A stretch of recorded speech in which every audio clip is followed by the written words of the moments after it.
என் நெஞ்சில் குடியிருக்கும்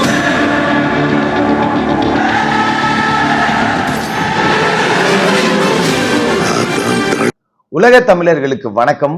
நான் உங்கள் வெங்கீரத்னம். இந்த கரூர் மாவட்டத்துல கிருஷ்ணராயபுரம் சட்டமன்ற தொகுதி ஐயர்மலை பகுதியில் இருக்கக்கூடிய இந்த கல்குவாரி திமுக எம்எல்ஏ ஸ்ரீரங்கம் எம்எல்ஏ பழனியாண்டிக்கு சொந்தமான கல்குவாரி அப்படிங்கிறதுல ஊடகவியலாளர்கள் தாக்கப்பட்ட விஷயங்கள் அப்படிங்கிறதெல்லாம் நீங்க பார்த்திருப்பீங்க. பட் அதை சொல்லி நாம போர் அடிக்க விரும்பல. அதே நேரத்துல மற்ற மீடியாக்கள் மறைத்த அதுல இருக்கக்கூடிய உண்மைகள் அப்படிங்கிறத நாம பேச போறோம். கொடுமையோட உச்சம் என்னன்னா, ஒரு மீடியாக்காரனுக்கு இது நடந்திருக்கு. இதை கூட மற்ற மீடியாக்கள் பேச மாட்டேங்கிறானுங்க அப்படின்னா எவ்வளவு பயந்துருக்காங்க, இல்ல எவ்வளவு பொறுக்கி தின்றுருக்காங்க. இந்த ரெண்டுல ஒண்ணுதான் இருக்கணும். காசை வாங்கிட்டு வாயை மூடிட்டு இருக்கணும், இல்ல பேசணும்னா நம்மளையும் தூக்கிட்டு போய் அடிப்பாங்க, நமக்கு ஏண்டா அப்படின்னு பயந்துட்டு இருக்கணும். ஒரு பத்திரிகைக்காரன் பின் வாங்குறான் அப்படின்னா அங்க ஜனநாயகத்தோட குரல் வலை நெரிக்கப்பட்டிருக்கு அப்படின்னு தான் அர்த்தம். இன்னும் சொல்ல போனா ஜனநாயகம் பாலியல் பலாத்காரம் பண்ணப்பட்டிருக்கு அப்படின்னு கூட எடுத்துக்கலாம். அந்த அளவுக்கு தான் இந்த சம்பவங்கள் எல்லாமே நடந்திருக்கு. இந்த எஃப்ஐஆர் காப்பியை பாருங்க. எஃப்ஐஆர் காப்பி இல்ல, போலீஸோட பிரஸ் ரிலீஸ் என்ன சொல்லியிருக்காங்கன்னா, ரெண்டு தரப்புலையும் வழக்கு போடப்பட்டுருச்சு. அதாவது சம்பந்தப்பட்ட நியூஸ் 24x7 தமிழ் இந்த நிறுவனத்தோட செய்தியாளர் கதிரவன், ஒளிப்பதிவாளர் செபாஸ்டின், அந்த பகுதியை சேர்ந்த காவிரி நீர்வள பாதுகாப்பு இயக்கம் அப்படின்னு வச்சிருக்கக்கூடிய சமூக ஆர்வலரான சுடலையாண்டி, இவங்க எல்லாம் போய் அந்த எம்எல்ஏவோட மெயின்ஸை மிரட்டி பணம் கேட்டாங்க அப்படின்னு சொல்லிட்டு ஒரு வழக்கு அப்படிங்கிறதையும் போட்டு சிஎஸ்ஆர் இஷ்யூ பண்ணியிருக்காங்க. என்னங்க இது? உங்களுக்கெல்லாம் நிறைய பேர் காவல் நிலையத்துக்கெல்லாம் போயிட்டு வந்திருக்க மாட்டீங்க, அதனால நிறைய பேர் போயிருப்பீங்க, நிறைய பேர் போயிருக்க மாட்டீங்க. இதை கொஞ்சம் விலைக்கு சொன்னோம் அப்படின்னா டீட்டெயில்டா இருக்கும். அதாவது ஒரு பக்கம் ஆளுங்கட்சியோட எம்எல்ஏ பழனியாண்டி, அவனோட ரவுடி பய பொறுக்கி பய மகன், அவன் பேரு விமலநாதன், ஆள் வச்சு அடிச்சவனை நம்ம அப்படித்தானே சொல்ல முடியும். ஐயா சார், எம்எல்ஏ சாரோட பிள்ளைங்களா, வாங்கய்யா வாங்கய்யா அப்படின்னு நான் சொல்ல முடியும். செய்தி சேகரிக்க போறவன கூலிப்படைய வச்சு ரவுடி பயல்களை வச்சுக்கிட்டு போட்டு அடிக்கிறேன்னா உங்களை நாங்க எப்படி சொல்றது? ரவுடின்னு தான் சொல்ல முடியும், அப்படித்தானே சொல்ல முடியும். இந்த இவர் மேலேயும் ஒரு தரப்புல வழக்கு. நியாயமா இவனை ஆள் கடத்தல், கொலை மிரட்டல், கொலை முயற்சி, இப்படி பல பிரிவுகள்ல வழக்கு பதிவு செஞ்சு இவனை கைது செய்யணும். இப்பேற்பட்ட ஒரு இஷ்யூ நடந்திருக்கு. போத் சைடு எஃப்ஐஆர், ரெண்டு தரப்புலையும் வழக்க போடுறேன் அப்படின்னு சொல்லிட்டு சிஎஸ்ஆர் இஷ்யூ பண்ணி விட்டுருக்கீங்க அப்படின்னா இது எம்எல்ஏ மகனையும் எம்எல்ஏ மகனையும் காப்பாற்றக்கூடிய வேலைங்கிறத பட்டவர்த்தனமா தெரியும். அப்படியே ஒரு பிளாஷ்பேக் போங்களேன். திருமாவளவனுடைய கேங்கு ஒரு ராஜீவ்காந்திங்கிற வழக்கறிஞரை சக்கடி அடிச்சாங்க. உலகமே பார்த்துச்சு, லைவ்ல பார்த்துச்சு. அடி வெளு வெளுன்னு வெளுக்கிறாங்க, அவன் வண்டியை உடைக்கிறாங்க, பார் கவுன்சில்ல போய் ஒளியறான், அங்கேயும் உள்ள பூந்து அடிக்கிறாங்க. ஆனா போத் சைடு எஃப்ஐஆர், இங்கிட்டும் கேஸ் போடும், இங்கிட்டும் பேசுவோம். எதுக்கு? ரெண்டு சைடு எஃப்ஐஆர் போட்டா அவன் பாதிக்கப்பட்டவன் போய் போலீஸ் ஸ்டேஷன்ல நிப்பான். என்ன சார் அரெஸ்டே பண்ணல போல? டேய், நான் ரெண்டு சைடு எஃப்ஐஆர், அரெஸ்ட்னா உன்னையும் செத்தம் பண்ணுவோம், என்ன சொல்லணுங்கிறப்ப வேணா ரெண்டு சைடு அரெஸ்ட் பண்ணுவோமா? இப்படி மிரட்டினா நமக்கு ஏண்டா வம்பு அப்படின்னு சொல்லிட்டு அவன் போயிடுவான். அப்படிங்கிறதுக்காக தான் இந்த ரெண்டு சைடும் சிஎஸ்ஆர் இஷ்யூ பண்ணி அப்படியே பெண்டிங்ல போட்டுறது. தேவைப்பட்டா ரெண்டு சைட்லயும் எஃப்ஐஆர் போடுவோம். அதுலயும் பாத்தீங்கன்னா இந்த சைடு அரெஸ்ட் காட்ட மாட்டாங்க, அவன் முன்ஜாமீன் வாங்கிடுவான், இந்த சைடு அரெஸ்ட் காமிச்சிருவாங்க. பாதிக்கப்பட்டவங்கிட்டே போய் உங்களுடைய வீரத்தை காட்டுறது அப்படிங்கிறத எப்படி எடுத்துக்கிறது? என்ன நடந்துச்சு இந்த விவகாரத்துல அப்படின்னா, கரூர் மாவட்டம் கிருஷ்ணராயபுரம் ஐயர்மலை பக்கத்துல இருக்கக்கூடிய சிவாயம் வடக்கு வில்லேஜ்ல ஒரு குவாரி இருக்கு. இந்த குவாரி சர்வே நம்பர் 2/2. இந்த குவாரியில தான் அனுமதிக்கப்பட்ட அளவை விட கூடுதலா வெட்டி எடுக்கப்படுது கல்லு. இதோட டீட்டெயில் பாத்தீங்கன்னா இதோட டீட்டெயில், முழு டீட்டெயில் பாத்தீங்கன்னா அனுமதிக்கப்பட்ட அளவை விட பல 100 மடங்கு அதிகமா வெட்டி எடுத்திருக்காங்க. அதாவது இவங்களுக்கு புலையன் 2/2 10/1/2014 இருந்து 9/7/2019 வரைக்கும் மட்டும்தான் அனுமதி அப்படிங்கிறது கொடுக்கப்பட்டிருக்கு. 2019ஓட இது முடிஞ்சிருச்சு. அதன் பிறகு அங்க வேலை செய்யாம இருந்து திமுக ஆட்சி வந்த பிறகு திமுக சட்டமன்ற உறுப்பினர் அப்படிங்கிறதால இஷ்டத்துக்கு நாம என்ன வேணாலும் பண்ணலாம் அப்படிங்கிற நிலைமையில விட்டு ஆட்டி இருக்காங்க. பூமாதேவியின் மார்பை அறுக்கக்கூடிய வேலையை இந்த எம்எல்ஏவோட ஆட்கள் செஞ்சிருக்காங்க. கிட்டத்தட்ட இவர்கள் வந்து அது அனுமதிக்கப்பட்ட அளவை விட பல மடங்கு அதிகமா எடுத்தாங்க அப்படிங்கிறதுக்காக 23 கோடி ரூபாய் அபராதம் இவர்களுக்கு விதிக்கப்பட்டிருக்கு. 23 கோடி அபராதம் விதிக்கப்பட்டு அந்த அபராதத்தை இவங்க கட்டாம மதுரை கலெக்டர் கிட்ட போயிட்டு மேல்முறையீடா ஒரு மனுவை போடுறாங்க. மதுரை கலெக்டர் என்ன பண்ணுவாரு, திமுக எம்எல்ஏ அதெல்லாம் முடியாது, 23 கோடி நீ கட்டிதான் ஆகணும்ன்றாரா? இந்த வழக்கை விசாரிக்காமலே பெண்டிங்ல போட்டுறாங்க. அதன் பிறகு சுஸ்மிதா அப்படிங்கிற ஒருத்தர் சென்னை உயர்நீதிமன்ற கிளை மதுரையில வழக்கு தொடுக்கிறாரு. இதுல மாசு கட்டுப்பாட்டு வாரியம், தேசிய பசுமை தீர்ப்பாயம், தமிழ்நாடு மின்சார வாரியம் இது எல்லாத்தையுமே அழைச்சி ஒரு குழு மாதிரி அமைச்சு விசாரணை செஞ்சு இந்த குவாரியில் பயன்படுத்தப்பட்ட மின்சாரத்தோட அளவீட்டு கணக்கு கொடுங்க. இவ்வளோ மின்சாரம் கன்சியூம் பண்ணிருக்காங்க அப்படின்னா இவ்வளவு மின்சாரம் கன்சியூம் பண்ணதை வச்சு இவங்க இவ்வளவு தூரம் வெட்டி எடுத்திருக்கலாம் அப்படிங்கிறத ஒரு கன்க்ளூஷனுக்கு வர முடியும், ஒரு கணக்கெடுப்பு அப்படிங்கிறத நடத்திட முடியும். அதை செய்யணும் அப்படின்னு சொல்லிட்டு அதன் பிறகு இவர்கள் மீதான அந்த வழக்கு அப்படிங்கிறது கிடப்பிலேயே கிடக்கு. அதுக்கப்புறம் பாத்தீங்கன்னா புல எண் 8/2A 8/2B 10/2B இந்த இடங்கள் எல்லாம் வந்து பாத்தீங்கன்னா கிரைய வாங்கியிருக்காங்க. இது எல்லாமே தனியாருக்கு சொந்தமான இடம். இந்த இடத்த எல்லாமே கிரைய வாங்கியிருக்காங்க, காசு கொடுத்து வாங்கி. 2021க்கு பிறகு, அதாவது திமுக ஆட்சிக்கு வந்த பிறகு இந்த இடத்துலயும் மைன்ஸ் எடுக்கிறாங்க. அதாவது இப்ப நீங்க உங்க சொந்த இடமே இருந்தாலும் அங்கேருந்து நீங்க மண்ணை தோண்டி எல்லாம் வித்தர முடியாது, அதுக்கு அரசாங்கத்தோட அனுமதி வேணும். என் இடம் எங்க தாத்தம் பாட்டம் காலகட்டத்தில இருந்து எங்களுக்கு பூர்வீக சொத்து, நாங்க அனுபவிக்கிறோம், நாங்க எடுத்து தின்னுட்டு போறோம் அப்படின்லாம் செஞ்சிட முடியாது. ஆனா இவங்க இந்த இடத்த கிரைய வாங்கி இதுல இருக்கிற மண்ணையும் வெட்டி கல்லையும் வெட்டி வித்துக்கிட்டு இருக்காங்க.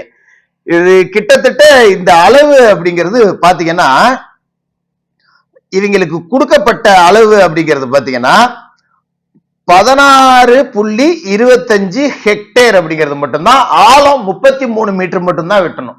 கிட்டத்தட்ட 100 அடி வரைக்கும் இவங்க வெட்டி எடுத்துக்கலாம். ஆனா இவங்க 5,36,250 கன மீட்டருக்கு வெட்டி எடுத்திருக்காங்க.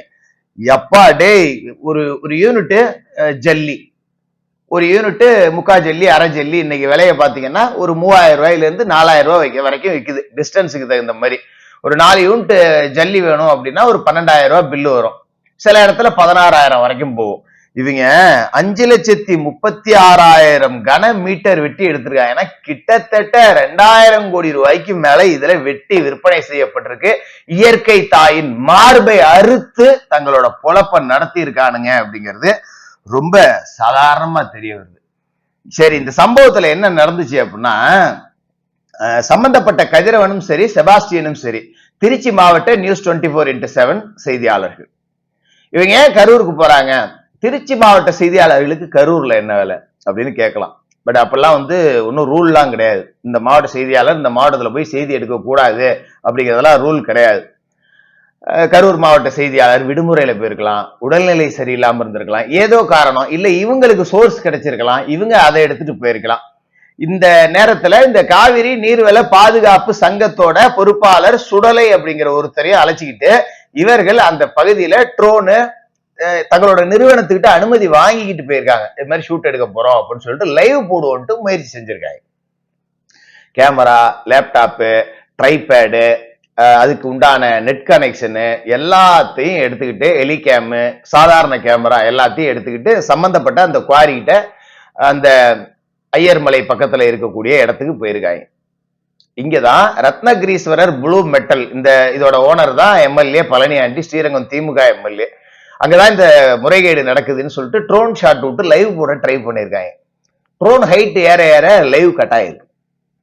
அப்ப லைவ் கட் ஆகுது அப்படின்னு சொல்லிட்டு சரி நாம எக்ஸ்க்ளூசிவா இதை போட்டுக்குவோம் அப்படின்னு சொல்லிட்டு தொடர்ந்து ஷூட் எடுத்துக்கிட்டு இருக்காங்க.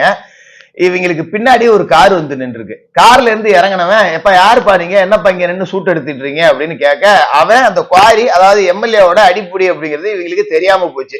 இல்லைங்க இது மாதிரி பண்ணிட்டு இருக்கோம், நியூஸுக்காக செய்தி சேகரிச்சுட்டு இருக்கோங்க. அப்ப இவன் தகவல் கொடுத்த உடனே 5 கார்ல வந்திருக்கானுங்க எம்எல்ஏவோட அடியாட்கள், எம்எல்ஏ மகன், அத்தனை பேருமே வந்திருக்காங்க. வந்து இவங்களை கார்ல போட்டு தூக்கி போட்டு மிதின்னு மிதிச்சிருக்காங்க. சக்கடி உள்ளே வச்சு அடிச்சு தூக்கிட்டு போய் வச்சு வெளுன்னு வெளுத்து விட்டுருக்காங்க. ஐயோ அம்மானு கதறாங்க.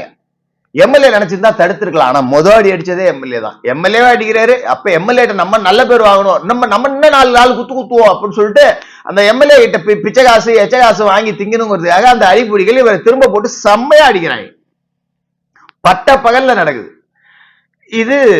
இவ்வளவு பெரிய செய்தி ஆயிடுச்சு. அதாவது இந்த திமுகங்களுக்கு திருடுறதுல மட்டும்தான் புத்தி இருக்கும், மத்ததுல இருக்குங்கிறது இல்லவே இல்லைங்கிறத நான் ஏற்கனவே சொல்லியிருக்கேன். பாத்தீங்களா, ஏற்கனவே கேமராவில் வைஃபை கனெக்ட் பண்ணி எடுக்கப்பட்ட ஃபுட்டேஜ் எல்லாத்தையுமே இவங்க ஆல்ரெடி நிறுவனத்துக்கு அனுப்பிச்சிட்டாங்க. இவங்களுக்கு நம்ம தான் எல்லாத்தையும் புடுங்கிட்டோமே, இது எப்படி நியூஸ் வரப்போகுதுன்னு நினைச்சிட்டாங்க. நான் சொன்னல ஊர்வாயை மூட முடியாது அப்படின்னு சொல்லிட்டு ஏற்கனவே அனுப்பப்பட்ட தகவலின் அடிப்படையில செய்தி இன்னைக்கு திமுகவை காரி மூஞ்சல துப்பிக்கிட்டு இருக்காங்க.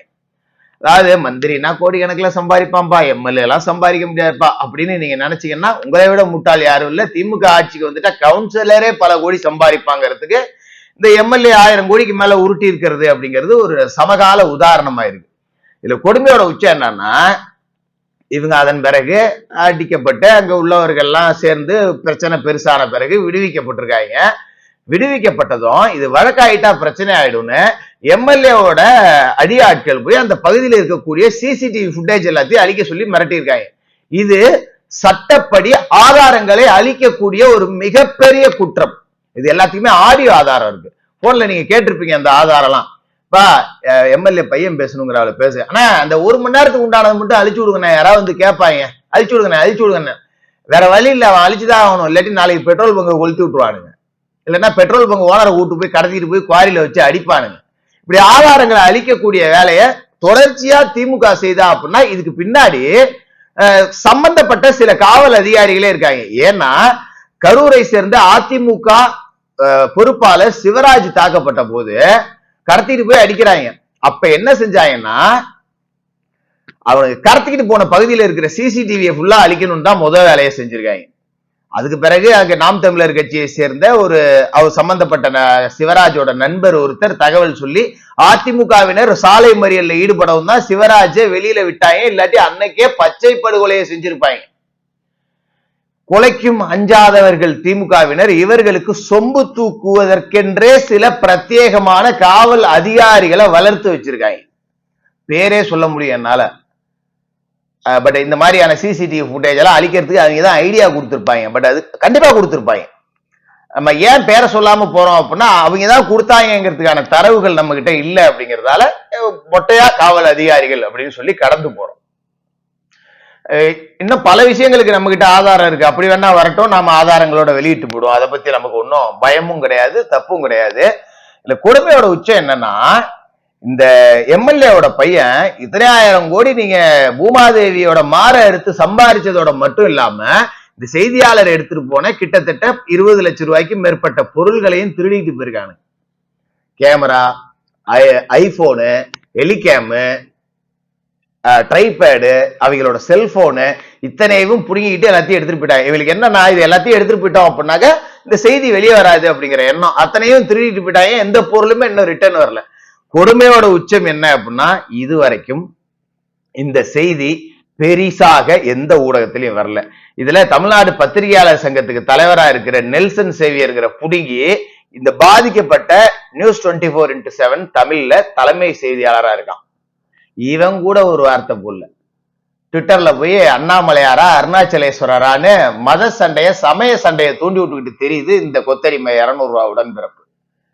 இப்ப ஒரு செய்தியாளர் ஒரு சேட்டலைட் சேனலோட செய்தியாளர்களையே தாக்கி அவங்க மேலேயும் எஃப்ஐஆர் போடுறீங்க அப்படின்னா இது நாடு உங்க அப்பா விட்டு சொத்து அப்படிங்கிற எண்ணம் இவங்களுக்கு வந்துருச்சு அப்படிங்கிறது தெரியுதா இல்லையா?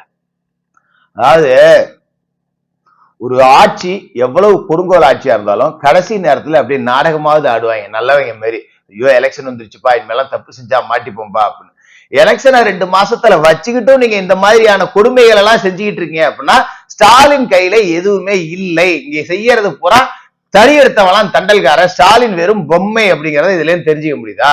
ஒரு பத்திரிகையார மேல கைய வைக்கக்கூடிய அளவுக்கு, கடத்திக்கிட்டு போய் அடிச்சு கொலை முயற்சி பண்ணக்கூடிய அளவுக்கு உங்களுக்கு அதப்பு வந்திருக்குன்னா உங்களெல்லாம் அடிச்சு தேர்தலோட மக்கள் ஓட விடுவாங்களா இல்லையா? நம்ம தான் 13 கட்சி கூட்டணி வச்சிருக்கோம், 8 கட்சி கூட்டணி வச்சிருக்கோம், 10 கட்சி கூட்டணி வச்சிருக்கோம். இன்னும் அவங்க வராங்க இவங்க வராங்கன்னு அப்படியாவது ஓட்டுக்கு காசை கொடுத்து இந்த மக்களை ஏமாத்தி மறுபடியும் ஆட்சிக்கு வந்து இன்னைக்கு ரோட்ல நடமாட முடியாத நிலைமைக்கு கொண்டாந்து விட்டுட்டீங்க. நாளைக்கு வீட்டுல கூட இருக்க முடியாத ஒரு நிலைமை உங்களுக்கு வந்துரும் மக்களே. இந்த திமுக கூட்டம் வந்து பூண்டோடு அழிக்க வேண்டிய விஷ செடிங்கிறத மனசுல வச்சுங்க. இன்னைக்கு நியூஸ் 24x7 நடக்கும். இன்னைக்கு இவனுங்கள்ட்ட எச்செலும்பு பொறுக்கி தின்னுகிட்டு மௌனமா இருக்கக்கூடிய அத்தனை சேனல்களுக்கும் இது நடக்கும். இன்னொரு முறை திமுகவுக்கு வாக்கு செலுத்துனீங்க அப்படின்னா சத்தியமா இது நடக்கும். மக்களே, ஒரு நல்ல முடிவெடுங்க. தொடர்ந்து பேசுவோம்.